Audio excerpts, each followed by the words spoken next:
Howdy,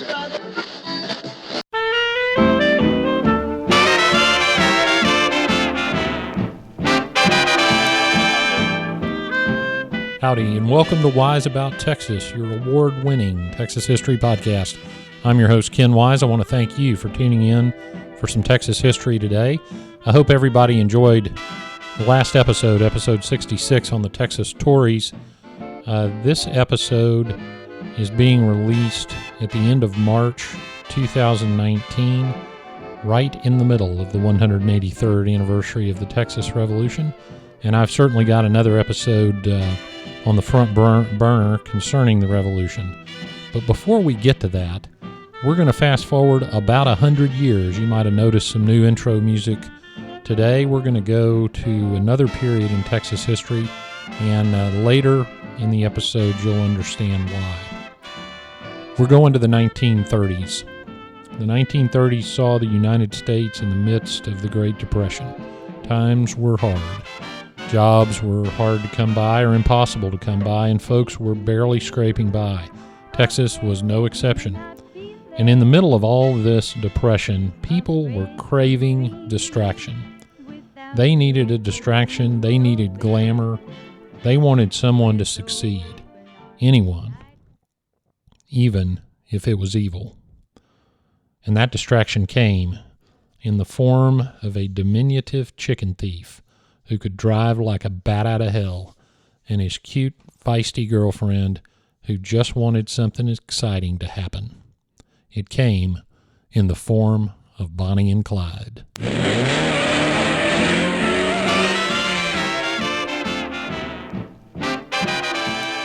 Clyde Barrow was born on March 24th, 1909 in Tellico, Texas, which is near Ennis in North Texas. He was born to Henry and Cumie Barrow. They had 7 kids and were dirt poor. He moved to West Dallas in 1922. Now, West Dallas at this time was an unincorporated community. It was impoverished. It was crime-ridden. In fact, I read a story that the notorious Texas gangster Benny Binion, who went on to found Binion's Horseshoe Casino in Las Vegas, when he needed a bad guy, he went to West Dallas. Well, Clyde went bad, and he joined a gang, and the gang would steal chickens. His brother, Buck Barrow, was also in this little chicken-stealing gang, and Clyde did hold down some jobs, but mostly he was a thief. In fact, as early as 1926, when he was just 17 years old, he got arrested for stealing a car. The truth of the matter is, Clyde Barrow hated being poor. He was embarrassed by it. He wanted the finer things, and he would do anything to get it. He later got arrested in Fort Worth in 1928. He got arrested in Dallas in 1929. His brother Buck got sent to prison about this same time. Now, Clyde was not in jail and was free, dating a fellow outlaw girl who was a drug addict and a prostitute. In short, Clyde Barrow was going nowhere fast. Well, one day he was over at a friend of his house in West Dallas when a beautiful, tiny little red-headed girl caught his eye. This was a girl that would help make him famous. Her name was Bonnie Parker. Bonnie Parker was born October 1st, 1910 in Rowena, Texas. Rowena's just northeast of San Angelo. Bonnie was, by all accounts, small. She was very pretty. She was an honor student, but she really wanted to be an actress. Unfortunately, Bonnie lost her father at age 4, and after this moved to Cement City, which was an area of West Dallas. Now, Cement City later became an incorporated town, and it was really an area where people that worked in a nearby cement plant lived, hence the name. And she was living with her grandparents. Now, by high school, Bonnie was known as rather loud and vulgar. She dropped out of high school and got married when she was 16. She married a thug named Roy Thornton. Thornton was a thief and a bad guy, and he eventually went to prison. But before he went to prison, he abandoned Bonnie in 1927. Well, Bonnie was down and out at this time, and she turned to the only thing she felt she could, and that was prostitution. She was impoverished, as so many were then, and she just wanted something exciting to happen. Well, one night she went over to a house in West Dallas and met the man that could give her the exciting life that she was craving. Accounts tell that Bonnie and Clyde fell for each other pretty quickly. Not sure how exact that is, but Clyde was exciting, Bonnie was pretty, and they fit together pretty well. Unfortunately, Clyde was a wanted man at this time, and shortly after they met, the cops finally caught up to Clyde, and they took him to Waco, put him in jail to await the 14-year prison sentence that faced him. Well, Bonnie sprang into action, smuggled a gun to Clyde in the jail, and he and another guy broke out and made it all the way to Ohio, but were soon caught. Clyde was put in prison and sent to the notorious East Ham prison farm in Lovelady, Texas, northeast of Huntsville. Now, at this time, Lee Simmons was in charge of the Texas prison system, and East Ham was one of the two prisons that he used to house the most dangerous inmates. Now, we hadn't gotten very far into this, and we're about to run into one of the first myths about Bonnie and Clyde, and there are a bunch. The myth is this, that Clyde was sexually assaulted in prison by a guy named Ed Crowder and killed him in revenge, and somehow that turned Clyde into a murderer. Well, there's really not any credible evidence of any of that. Crowder was killed in prison, but he was killed by another inmate named Scally, who admitted it, and also told the authorities that Clyde Barrow had nothing to do with it. The East Ham prison farm meant work, and Clyde Barrow hated work. So he actually had another inmate take an axe and cut off 2 of his toes because Clyde thought it would get him transferred. Lee Simmons wouldn't transfer him, and there were a few others that tried this, and Simmons wouldn't transfer him. So that put an end to the self-mutilation at East Ham. But shortly after that, Clyde was paroled anyway in 1933, and he went straight back to Bonnie Parker in West Dallas and straight back to his life of crime. He joined up with a guy named Raymond Hamilton, and another guy named Ralph Fultz, F-U-L-T-S, who he had met in prison. And they went on and did what criminals do. Well, Bonnie ended up getting caught and put in jail. Ralph Fultz ended up getting caught and put back in prison. So it was Clyde and Raymond Hamilton at this point. They went to Hillsboro, robbed a jeweler, and while they were robbing this jeweler, the owner of the store reached for a gun, and either Hamilton or Barrow shot and killed him. And it doesn't matter who pulled the trigger. They're both guilty of murder. That was Clyde's first murder. In the summer of 1933, Clyde took it to another level when 2 officers found Clyde and Hamilton at a dance that they were attending in Oklahoma. They were drunk and loud, and they attracted the attention of the police.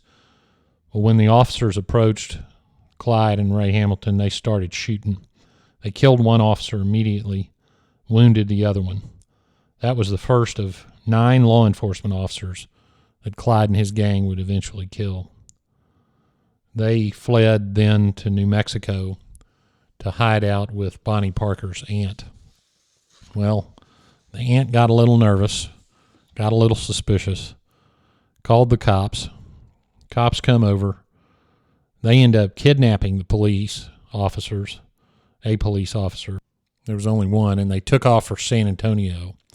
They made it to San Antonio, where they let the police officer go, and they took off down toward Victoria. They ended up stealing another car. By the way they got around was to steal car after car, and Clyde preferred the Ford V8 because it was very powerful. So they ended up in 2 cars headed from Victoria to Wharton.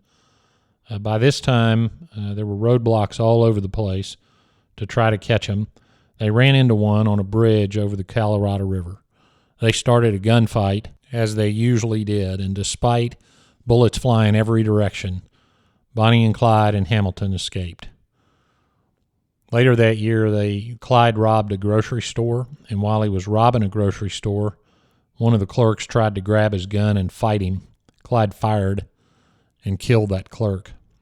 He then tried to kill the other clerk in the store, but his gun malfunctioned, so he didn't get him. He took off and escaped yet again. Eventually, a guy named W.D. Jones joined the gang, and right after that, there was an incident that demonstrates how cold-blooded Clyde Barrow and his gang were. Clyde and W.D. were in Temple, and they saw a Model A Roadster parked on the street. So they jumped in it, started it up, and right about that time, the owner of the car came running out on the street trying to thwart their car theft. Clyde shot him right in the neck. He didn't die immediately, but he did die.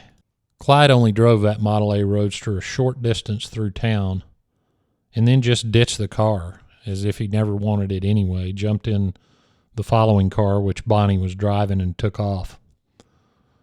Well, by now, everybody's looking for the Barrow gang. There were some police officers that set up on Raymond Hamilton's sister's house. And sure enough, Bonnie and Clyde and Ray pulled up. Well, Hamilton's sister warned Bonnie and Clyde as they approached the house.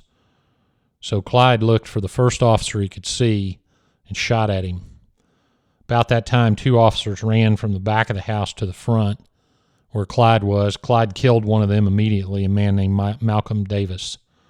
Bonnie covered Clyde by firing a pistol at the house, and once again, Bonnie and Clyde escaped. I mentioned earlier when Clyde started stealing chickens in West Dallas, his brother Buck Barrow was stealing with him. Well, Buck got pardoned by the governor. Now, we need to say a word about the governor during this time. It was Miriam Ferguson. Everybody knew her as Ma. She was married to the impeached Texas governor, James Ferguson, who everybody knew as Paul. Well, they were probably two of the most corrupt politicians in the history of maybe the world, certainly the United States, and definitely Texas. And one of the things you could get pretty easily if you were to send the money the right place was a pardon from the governor. In fact, Ma Ferguson pardoned over 1,300 people unconditionally and over 800 people conditionally. That's a record that still stands and will probably stand forever. Well, Buck got a pardon from Ma Ferguson, and he and his wife Blanche Barrow joined Bonnie and Clyde. And they all ran to Joplin, Missouri, and they got them a hideout, a brick building or stone building, and they began raising hell. They were loud, they were drunk, and making nuisance of themselves. Finally, in April 1933, after several complaints, 5 local policemen went to the hideout to check on what was going on. Well, the gang, and this includes Bonnie, opened up with all their weapons. They shot with shotguns, and they shot with the Browning automatic rifle, or BAR. Now, I need to tell you about the BAR. It was the only way to describe it. In modern day, you would call it a machine gun. It was a machine rifle. It fired a 30-06 round, which is a huge rifle round, and was an automatic weapon. A BAR was a serious military weapon in the 30s, and that's what they were shooting. The gang killed a deputy constable. His name was Harriman. Another officer was killed in the fight named Harry McGinnis. And once again, despite over 1,000 rounds being fired in this gunfight, the Barrow gang escaped. Now, they didn't have a chance to pack their stuff, and so the cops ended up finding some things in this hideout that later became famous. One was some poetry that Bonnie wrote, but more interestingly was a camera with the film still in it. And they developed the pictures, and they were pictures that Bonnie and Clyde and Jones had taken somewhere on the road. They were staged, and they were, frankly, kind of silly, showing off their guns and striking various poses. And those pictures are now very, very famous. And on the Wise About Texas social media, I'll post those in the coming days. Well, after they escaped Missouri, they ended up robbing a bank in Indiana. Now, these bankers were armed. Clyde and Buck ran out of the bank while Bonnie and Blanche fired just indiscriminately at the bank, covering their retreat. In that fusillade, the Bonnie and Blanche wounded 2 civilians. And I don't want anybody listening to believe anybody that tells you or anything you read that Bonnie never fired a gun. That's one of the great myths of Bonnie and Clyde, that Bonnie was somehow some innocent, fun-seeking little girl who was along for a joyride. She shot just as much as anybody else. The Barrow Gang had shot their way out of that robbery, and they shot their way out of another one they tried in Missouri a few days later. Now, it's important to note that I mean a few days. Clyde was a very famous driver. He drove fast. He was very skilled by all accounts, and they drove long distances, apparently without sleeping, because they covered some incredible ground. Well, they ended up in the Texas Panhandle, and they almost met their end, but not by the police. They were driving at Clyde's usual breakneck rate of speed when he missed a curve and flipped the car, which promptly caught on fire. Bonnie got her leg burned up, resulting in her having a limp for the rest of her life. Oh, by the way, after that wreck, 2 police officers showed up to try to help them. You know what they did? Clyde kidnapped the officers, drove their car to Oklahoma, where Buck and Blanche picked them up in another stolen car. And amazingly and thankfully, they did not kill those 2 police officers.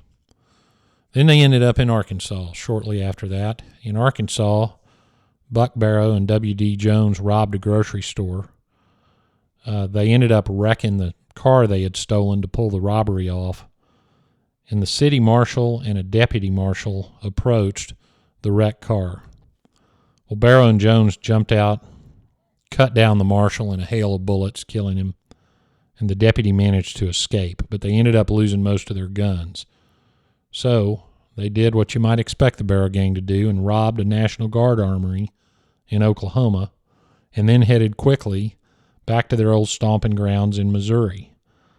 They were just outside Kansas City, Missouri, when law enforcement caught up to them, and they designed an operation to capture them. Well, they got them surrounded, and when they demanded that the gang can't come out, the gang opened fire. They ran for their cars, and Bonnie and Blanche covered the retreat. And they made it into the car, but not before Buck Barrow took a bullet to the head, which would eventually kill him. Didn't kill him right away. He was going to participate in one more shootout. So barely escaping the authorities in Missouri, they fled to Iowa and camped. Unfortunately for them, somebody spotted them. Now, by now, they were famous in the Midwest. And after they were spotted, local law enforcement gathered a posse to capture them. As the posse closed in on the Barrow Gang, the gang did what they always did. They opened fire. Buck, already wounded, got hit again. Clyde, Bonnie, and W.D. Jones all suffered minor wounds in this shootout, but they weren't seriously hurt. Amazingly, Clyde, Bonnie, and W.D. Jones ended up making it out on foot and found a car to steal, which of course they did. Blanche stayed behind, tending to Buck, who was down on the ground. Buck would end up dying a short time later. Blanche got caught, and she got sentenced to prison for a decade. Well, they were out of guns again, so the Barrow Gang went to where the guns were, and they robbed yet another National Guard armory, this time up in Illinois. And all this time, from Missouri to Iowa to the Panhandle to Arkansas to Oklahoma, back to Missouri, up to Illinois, all this time, they would keep returning occasionally to Dallas to visit their families. They kept coming home. Well, finally, during one of these times, W.D. Jones ended up in Houston and got captured. Well, he ratted out Bonnie and Clyde. He told the officers that the gang returned to Dallas frequently. So the Dallas sheriff set up an ambush for Bonnie and Clyde. He ended up seeing him, and he ended up doing what he should have done, which was open fire on him. He wounded Clyde, but Bonnie and Clyde's lucky star still shone, and they escaped yet again. Now, all through this time, at some point, Raymond Hamilton separated, got captured, and got sent to prison. Well, he was sent to Eastham, Clyde's own old home. But he wouldn't stay there for long. Raymond got a fellow inmate who was about to be released, a guy named Mullins, to get word to Bonnie and Clyde to come break Raymond Hamilton out of prison. Well, they agreed to do it. Hamilton's brother helped. He stashed 2 pistols under a bridge on the prison farm.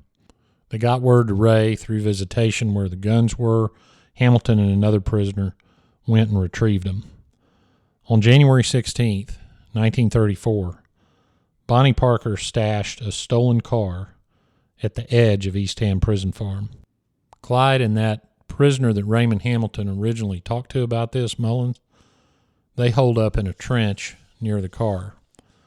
Well, as a brush clearing detail went to work in the fields, a detail that Raymond Hamilton wasn't on but had joined just for that day, one of the convicts started shooting, wounded 2 guards. Bonnie laid on the car horn to signal where that stolen car was. Clyde and Mullins laid down covering fire as Ray Hamilton and 3 other convicts made a mad dash for the cars. They all piled in and made their escape. One of the guards that got shot in that gunfight died a short time later, so they killed a prison guard in the escape. Well, there were 4 escapees: Raymond Hamilton, a guy named Joe Palmer, a guy named Henry Methvin, and another man named Hilton Bybee. The head of the Texas prison system, Lee Simmons, said the killing of his guard, quote, put me in a sterner mood, close quote. Well, that was an understatement. Lee Simmons wasn't going to take this anymore.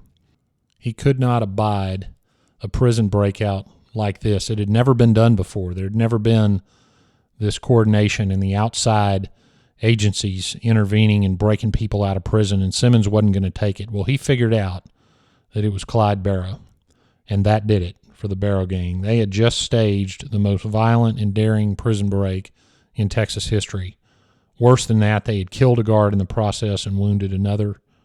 And worse than that, they had drawn the ire of Lee Simmons. He was hell-bent on making sure every criminal in Texas knew they couldn't get away with something like this again. He would avenge the death of his guard, and he was going to get Clyde Barrow. So Simmons devised a plan with the frankly surprising cooperation of the Governor Ma Ferguson. Simmons would create the position of special investigator for the Texas prison system. He would fill this position with the best manhunter he could think of. It had to be someone that had a proven record as a tracker and detective, and it had to be someone with the intelligence to anticipate the Barrow gang's next move. It had to be someone with the ability to do what had to be done when he caught up with Bonnie and Clyde. Bonnie and Clyde had proven over and over they were willing to shoot first. Simmons's man had to shoot faster. He had to be a crack shot, and he had to be the toughest, deadliest man in the gunfight that was sure to come. And Lee Simmons knew just who to call. And now we come to the part of the episode I call Getting There, where I tell you how to see a couple of places we talked about in the episode. Now, Eastham Prison is still operating. It's in Lovelady, Texas. Now, don't go up there and knock on the door and start talking about that prison escape. That's not somewhere that you can just take a tour, but it is there. You'll see the signs. Interestingly, the shootout in Joplin, Missouri, that place that it occurred, it's now a B&B, if you can believe it. It's on VRBO. You can look up Bonnie and Clyde Garage Apartment, and there it is. Now, I don't know if it's been redone, if it's a new building on the same site or what, but unbelievably, it's on there. I don't believe I'd be spending the night there knowing what happened. Now, if you get on the internet and start Googling sites where Bonnie and Clyde committed crimes, you'll find them all over the country. And find one near you, and you can go see it if you so choose. We'll talk more about some significant places in Part 2, where we cover the hunt for Bonnie and Clyde, and then we'll have a bonus episode concerning a brand new movie out on Netflix called The Highwaymen, which is about the capture of Bonnie and Clyde. So if you want a little preview of the next episode, watch that movie. The next episode, Part 2 of this, will come out fairly soon, and that'll wrap it up for part 1 of Bonnie and Clyde, the Outlaws. Follow us on social media. The Facebook page is Wise About Texas. We're on Instagram and Twitter at Wise About Texas. And I want you to go out and do something for Texas today. And until next time, God bless Texas, and we'll see you down the road.